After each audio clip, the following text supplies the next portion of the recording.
for them, if they have any allegiance in them, being chosen for the prince's watch. Well, give them their charge, neighbor Dogberry. Oh, first, who think you to be the most desertless man to be constable? You. Stand there. Yes. Hugh Oatcake, sir. Or Sequel, before he can write and read. Ah. Welcome hither, neighbor Sequel. For God hath blessed you with a good name, and to be a favored man is the gift of fortune. Why, thank God for it. Back? Yes.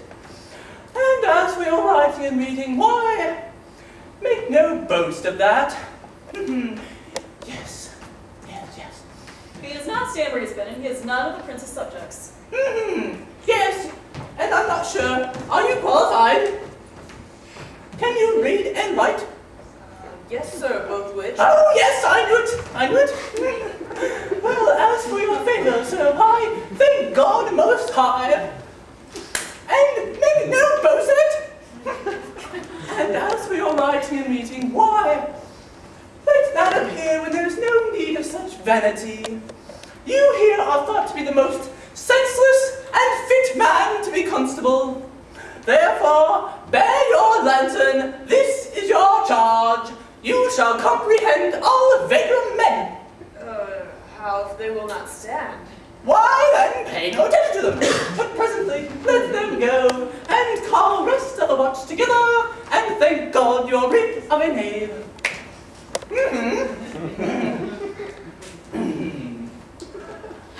Well, also, you shall make no noise in the streets, for I should think that the watch should not babble or talk, for this is tolerable and not to be endured. Rather sleep than talk. We know it belongs to a watch. Oh, why you speak like a most ancient and quiet watchman, for I cannot see how sleeping should offend. Only have a care that your bills be not stolen. Well, you are to bid all the alehouses and call them that are drunk to get them to bed. How if they will not? Oh, I leave them alone till they are sober. If they make you not, then the better answer. You may say to them, they were not the men you took them for. And if you meet a thief in the night, you may suspect him, by virtue of your office, to be no true man. And for such kind of men, the less you meddle and make, why, the more is for your honesty. If we know him to be a thief, shall we not lay hands on him? Oh, truly, by your office how you may. But I think they that touch pitch will be defiled. The most peaceful way for you, if you must take a thief, is to let him show himself what he is, and steal out of your company. You have always been called a merciful man, partner. Truly, by my will, I would not hang a dog, much more any man who had any honesty in him. If you hear a baby cry in the night, you shall call a nurse and bid her still it. And how can nurse be sleep all night here? Why then depart in peace, and let the child wake her with crying, for the ewe that will not hear its lamb when it bars will never answer a calf when it bleeds. 'Tis very true. You, Master Constable, are to present the prince's own person. If you meet him in the night, you may stay him. By Our Lady, that I think they cannot. 5 shillings to 1 to any man who knows the statutes. He may stay him, marry not without the prince be willing, for the watch are to offend no man, and it is an offence to stay a man against his will. By Our Lady, I think it be so. Oh, well, masters, this is the end of your charge. You, constable, what are you doing? Yes, stand there.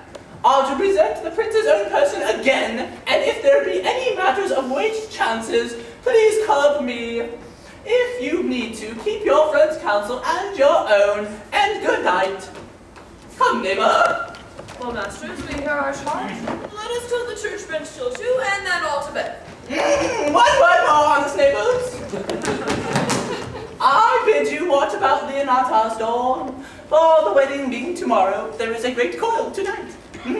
Adieu, be vigilant, I beseech you.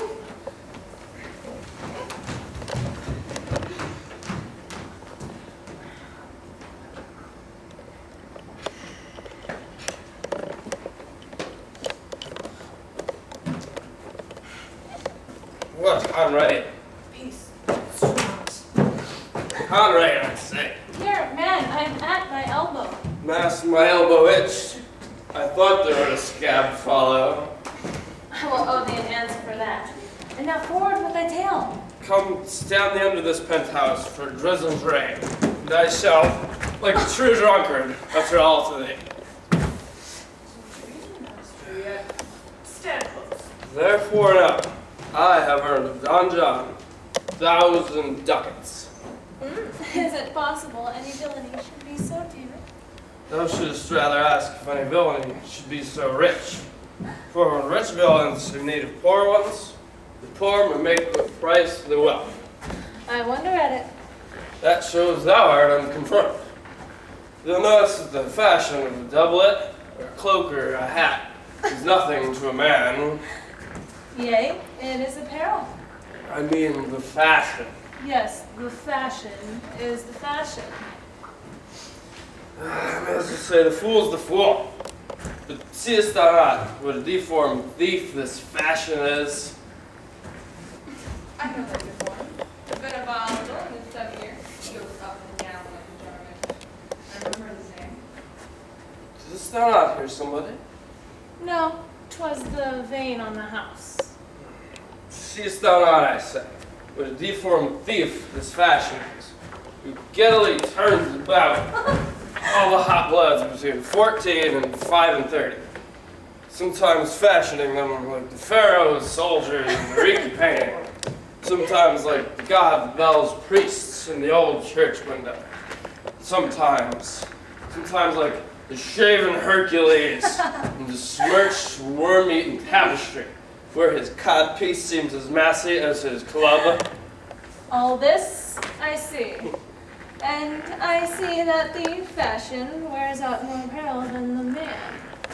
But art not thou thyself giddy with the fashion too, that thou hast shifted out of thy tale into telling me of the fashion? Not so neither. But know thee that I have tonight wooed Margaret by the name of Hero. She leads me out her mistress' chamber window, bids me 1,000 times good night. I tell this tale vilely.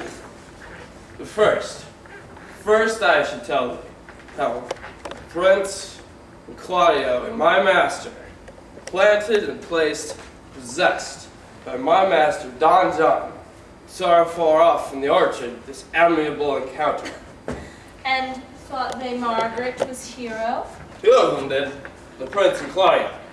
But the devil, my master, he knew she was Margaret, and partly by his oaths, which first possessed them, and partly by the dark night, which did deceive them, but chiefly by my villainy, did confirm any slander Don John had made.